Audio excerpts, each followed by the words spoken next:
Stop for a second. If you had to bet your life on it, which city outside the Caribbean feels the most Jamaican? Not the one with the biggest airport, not the one with the cheapest flights, the one where the beat, the food, the words, the pride feel like home. Hold your answer. We are going to test it. Before we begin, drop your choice in the comments and say why. Then watch to the end and see if your pick still wins. We looked for real cultural signs. How many places sell patties, jerk chicken, and hardo bread? How often reggae and dancehall take over streets, clubs, and radio? How many flags fly on Independence Day? How many churches, shops, and groups keep the community together? And yes, how the way people talk shows Jamaica's mark. We narrowed it down to 3 giants: London, New York City, and Toronto. All 3 are powerhouses. All 3 feel familiar the moment you hear the music or smell the food.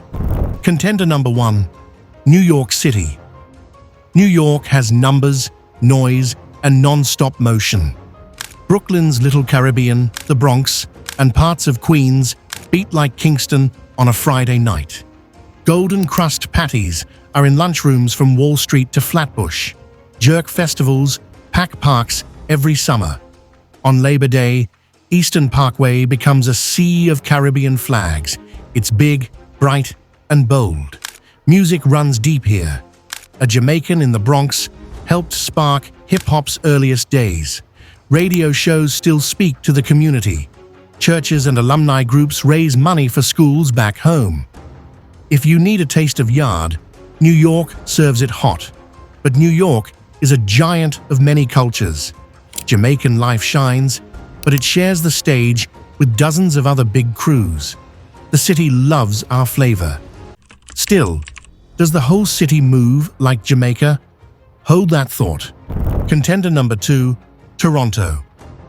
Toronto is cold country, warm culture. Eglinton West, Little Jamaica, has fed generations with steel drum jerk pits, patty shops, and grocery stores full of yam, callaloo, breadfruit, and Scotch bonnet pepper. The city even has a patty day because the patty is that beloved. Toronto's summer carnival pulls more than 1 million people. Reggae and dancehall fill clubs. And listen closely, the city's slang carries Jamaican words. Young people from many backgrounds say gyal ting, mandem, and waste man. That's not imitation. That's influence. Still, Toronto, like New York, spreads its love across many cultures. Jamaican pride is strong. Contender number 3, London. Now enter London. For more than 70 years, Jamaican families have made London their base. Brixton, Harlesden, Tottenham, Hackney, Lewisham, Croydon. Our food is not niche here, it's normal. Jerk smoke rises at street fairs. Patties sit in shop windows across the city. Music? This is the city where sound systems found a second home. Reggae, dub, and ska didn't just play in London, they changed London. Out of that rhythm came new sounds and new stars. And then comes language, the quiet power that tells you who owns the room. London's youth slang carries strong Jamaican roots. You will hear wagwan from children of every background. That's a deep cultural imprint. It isn't a weekend event, it's daily life. And then there's the Notting Hill Carnival, Europe's biggest street festival. For 2 days, the city turns into a Caribbean wave, with reggae and dancehall shaking the streets, while the smell of jerk and festival floats over the crowd. This isn't a sideshow. This is London's calendar highlight. The city I chose doesn't just feature Jamaica, it exports new culture back to the world with a Jamaican accent. What we measured, the simple scoreboard. We looked at 5 signals. 1. Food everywhere. New York, endless spots. Peppers the door, neighborhood bakeries, jerk festivals. Toronto, Little Jamaica's drum grills, Randy's patties, jerk fests, Caribbean groceries all over the metro. London, patties in high streets, jerk at fairs, Caribbean groceries inside historic markets, and flavors in mainstream stores. 2. Music in the streets. New York, reggae shows, dancehall parties, radio, and Labor Day's giant parade. Toronto, carnival and concerts, a long reggae recording tradition, and artists blending dancehall with pop. London, reggae and sound systems shaped the city's music DNA. Carnival is Europe's king. 3. Festivals and public pride. New York, millions line Eastern Parkway, official flag raisings every Independence. Toronto, over 1 million at Carnival.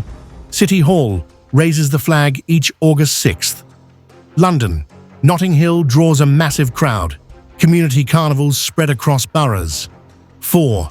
Language and everyday talk. New York, Patois is strong inside the community, softer in the city's wider speech. Toronto, Patois flows into youth slang across many groups. London, Patois rhythms and words are now part of how the city talks. 5. Businesses, churches, and groups. All 3 cities have deep networks, barbershops, bakeries, alumni groups, and churches that tie people to home. This is the spine of culture in the diaspora. Pick the winner. If you add it up, one city leads by a hair's breadth. London wins the title, the most Jamaican city outside of Jamaica. Why? Because Jamaican culture doesn't just live in London. It's in the slang. It's in the music scenes that the world copies. It's in the calendar. It's in the normal daily life of the city, far beyond our neighborhoods. New York has the biggest crowds and a long, loud, joyful presence that feels like family. Toronto blends our words into the city's voice and treats the patty like a national snack. Both cities are special. Both cities feel like yard. This story is bigger than food and music. It's about people who left an island and built a second home, then gave that home new words, new beats, new taste, new pride. So, did your pick win? Tell us your city and your story in the comments. If you want more deep dives like this, stories that celebrate Jamaica and the places we have built abroad, subscribe right now to Impacting Jamaica. It helps the channel grow, and it keeps these stories alive. London takes the crown today, but the real winners are the people who carry Jamaica in their voice, their food, their music, and their love, wherever they live. Your turn. Which city feels most Jamaican to you, and why? Drop it below. Let's read, debate, and learn from each other.